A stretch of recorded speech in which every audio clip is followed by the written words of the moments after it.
Okay, pasok! Good day mga ka-boom, mga ka-baby boomers, mga pa-baby boomers o ikaw man ay boom na millennial or Gen Z. Ang vlog na ito ay para sa iyo. Ito po si Kuya Rene or Brother Rene. At pahiram naman po ng konting minuto nyo as I share short Bible devotions na may twist ng pasyalan and fun, pero educational. So kung ready na kayo, please like, share, comment, and subscribe!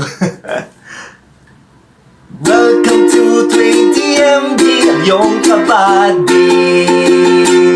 Boom!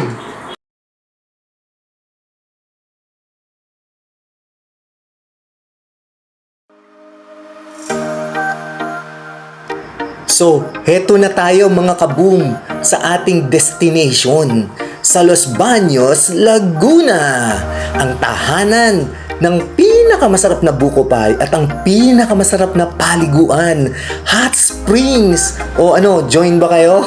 Ayan, pero ang ating tutumbukin o yung target natin dito ay ang University of the Philippines in Los Baños or UPLB. At tayo ay few meters away na lang sa UPLB. At kung makikita nyo, maraming mga businesses dito sa labas. Anything na kailangan ng mga estudyante, ng mga empleyado, ng mga tao, andyan. Ayan, merong mga drugstore, merong restaurants, may mga food chains, merong mga parlor, may bakery, ayan, may fruit stand. Ayan, name it, andyan, meron sila.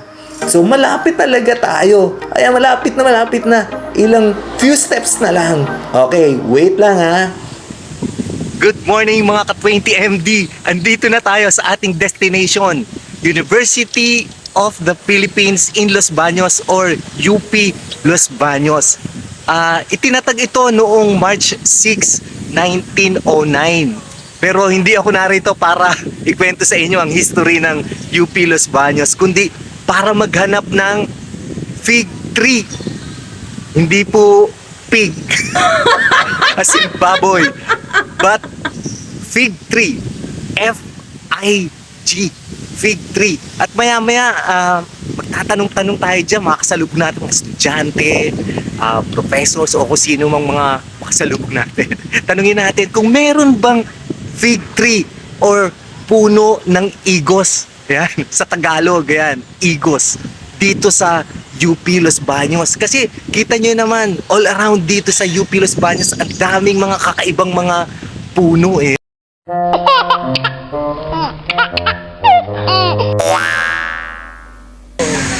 So, good afternoon guys.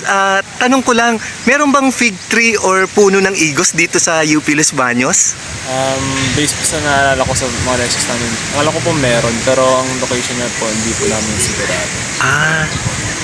Ma'am? Same po. Parang ganun din po yung narinig ko sa discussion namin before.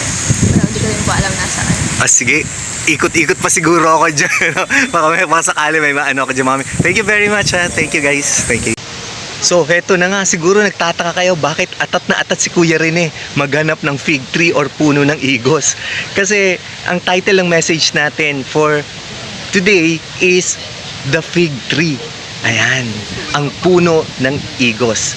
Our scripture is found in Matthew chapter 21 verses 18 to 22. Pero bigay ko na lang sa inyo yung summary ng story. Medyo mahaba yun eh, no? Pero before that, i-share ko lang sa inyo what happened before, a day before nitong event na ito with Jesus and His disciples. So, yung a day before ay winelcome si Jesus and His disciples sa Holy City sa Jerusalem. And marami nag-welcome sa kanya, kaya nga yung meron tayo yung nagse-celebrate tayo yung linggo ng Palaspas, ayan, di ba? Pag-welcome, very glorious na pag-welcome sa at kay Lord sa Jerusalem. And pagdating ni Jesus doon sa temple on that day, nakita niya na ang daming mga nagtitinda, mga nagninegosyo sa paligid ng temple. at naggalit si Jesus dahil hindi daw dapat gawing parang pugad ng mga magnanakaw yung tahanan ng kanyang ama, yung temple. Kaya pinagtutumba ni Jesus, kasama niya yung kanyang mga disciples at naggalit yung mga tao. So umiska po sila Jesus. And ito ngayon, itong sa scripture natin ngayon, ito na yung second day, pabalik na sila. Sabi doon sa verse ng pabalik na si Jesus sa lungsod, tinutukoy ay Jerusalem. Yan, kasi they have to continue with their mission to share God's kingdom and to preach the gospel. So, eto, pabalik na sila. And on their way, nakakita sila ng fig tree or yung puno ng igos. Tulad ng sinabi ko sa inyo kanina, hindi ba, itong mga punong ito mataas, very broad, malapad siya, yung structure niya, at marami itong magbunga. Yan. Pero itong nakita ni Jesus na puno ng igos, yung fig tree, puro dahon lang ang nakikita niya, walang bunga. Pero yung puno na yun, tama naman, husto na sa edad. Dapat marami ng bunga yun, lalo na panahon pa yun nung nakita nila. Dapat marami yung mga bunga na makikita. Nagalit ang Panginoon at sinumpahan niya yung tree. Sinabi niya, hindi ka na magbubunga kailanman. And instantly, natuyo, namatay yung fig tree. Nagulat yung mga disciples. At sinabi ni Jesus doon sa mga disciples, kung meron kayong pananalig ay magagawa nyo rin ang higit pa kaysa ito. Sabi niya ganon. At ano nga ba yung lessons na makukuha natin dito sa fig tree o puno ng igos? Number 1 is yung profession without practice. Merong warning doon sa profession without practice. Yan, kayo, ask ko lang, pinapractice nyo ba yung profession nyo? And good, di ba? Pero in some cases, na diba, hindi may iwasan, na maaring hindi na niya na-practice yung kanyang profession. Pero iba kasi sa ating Christian life. Ang profession natin, tayo ay mga anak ng Diyos. We are followers of Christ. Dapat sinusunod natin. Ayan. Kasi, kung titingnan natin yung mga tao, may dalawang paniwala yung isa, kailangan gumawa ng mabuti para ka ma-save, para ka maligtas. At yung isang view naman, kung ligtas ka na, save ka na naman, di chill ka lang. relax ka na lang, no? Alin nga ba yung tama doon sa dalawa? Ito yung tama. Gumawa ng mabuti dahil ikaw ay ligtas, ikaw ay saved na, hindi ba? Yun yung mas mabuting gawin mo.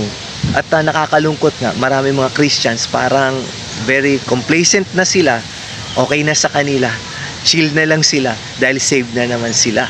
At ito yung Israel, yung fig tree nagre-represent ito doon sa Israel na wala silang mga fruits, wala silang mga bunga. Sila yung bayan na pinili ng Diyos, sila yung mga anak ng Diyos, di ba? They're so privileged, mga blessings lahat nasa kanila. And yet ito, walang nakikitang fruit o bunga sa kanilang pamumuhay, sa kanilang Christian life. Ayun na nakakalungkot doon, So, bloom where you are planted. Ayan dito tayo tinanim tayo mga anak ng Diyos, tayo tinawag ni Christ, kaya dapat dito tayo nagbo-bloom. Makikita yung mga fruits natin as Christians, makikita yung ating mga good works. Ayan, second point natin, yung second point, dapat ay nandito yung challenge sa atin, sa ating prayer life. Ayan, sabi ni Jesus doon sa verses 21 and 22, ang sabi doon ay kung meron kang pananalig, ay maaari mong sabihin sa bundok na ito na tumalon, lumipat doon sa dagat. Ganun yung challenge sa atin. By faith talaga, kung meron kang faith. Ngayon, ang isa pang bagay na nakakalungkot doon, iba't iba kasi yung pananaw natin, paniwala natin about faith. Yung iba, andun yung faith nila, faith in faith, nananampalataya sila doon sa pananampalataya mismo. Yung bang parang yung mga faith healer, gagaling ka kasi andun yung faith mo. So saan napupunta? Faith sa faith. Hindi dapat ganoon, di ba? At meron ding faith in self, di ba? Ito yung GGSS, di ba? Ganda-ganda sa sarili, gwapong-gwapo sa sarili. At yung overconfidence, ayan, magagawa mo yan. Basta may faith ka sa sarili mo. Mahirap naman yon. Hindi natin maasahan yon. Pwede din sumablay yon. And number 3 is yung faith in dreams. Ayan, yung mga desires mo. Kung talagang gustong-gusto mo yan, maaabot mo yan. Pero hindi pa rin 100% na assurance yun. Kundi ang faith na hinihingi sa atin ni Lord ay yung faith in God alone. Hindi ibig sabihin na wala na yung mga gawa, wala nang mga effort, wala nang isip-isip. Kundi number 1, tama yung iyong motive, godly ba yung motive mo? 'Di ba? Righteous ba? Ito ba for the benefit of many, 'di ba? Sa sarili mo at sa karamihan, 'di ba? At pangalawa, tama din yung direction mo, yung effort na ginagawa mo. Ito ay maayos. At ito ay righteous lahat ng ginagawa mo. And syempre, hindi nawawala yung faith palagi nakakabit sa lahat ng iisipin mo, sa lahat ng iyong gagawin. Faith in God alone. Again, it's faith in God alone through Jesus Christ. Sabi po dun sa John 3:16, "For God so loved the world that He gave His only begotten Son, that whosoever believes in Him shall not perish but have an everlasting life." At ito yung challenge sa atin ng Diyos, na tanggapin yung kanyang bugtong na anak na si Jesus, na namatay doon sa krus para mapatawad ang iyong makasalanan, mapatawad ang aking makasalanan, mapatawad ang kasalanan ng sanlibutan, sa pamamagitan ng pagtanggap kay Jesucristo sa ating puso, sa ating mga buhay, bilang ating personal na Panginoon at tagapagligtas. At ito'y nangangahulugan ng pagsisisi ng ating mga kasalanan, pag-acknowledge, pagkilala na tanging yung kamatayan lamang ni Jesus on the cross ang makapaglulutas, makapag-solve ng problem natin ng sin, makapagpapatawad sa lahat ng ating mga kasalanan, at makapagbibigay sa atin ng buhay na walang hanggan at wala nang iba pa. So, kaibigan, kung ito yung decision mo na nais mong tanggapin si Jesus sa puso mo sa oras na ito bilang iyong Lord and Savior, ay maaari kang sumunod sa isang panalangin ng pagsisisi, pananampalataya sa Panginoong Jesus bilang Panginoon at tagapagligtas. Halika tayo manalangin. Panginoong Jesus, kinikilala ko po na ako ay isang makasalanan at wala po akong kapangyarihan o kakayahan para iligtas ang aking sarili, kundi ako'y nananampalataya na tanging sa pamamagitan lamang ng inyong kamatayan doon sa krus ay mapapatawad ang lahat ng aking mga kasalanan at makakamtan ko ang buhay na walang hanggan. Kaya pumasok ka sa buhay ko as my Lord and Savior sa oras na ito. Ito po ang aking dalangin sa pangalan ni Jesus. Amen.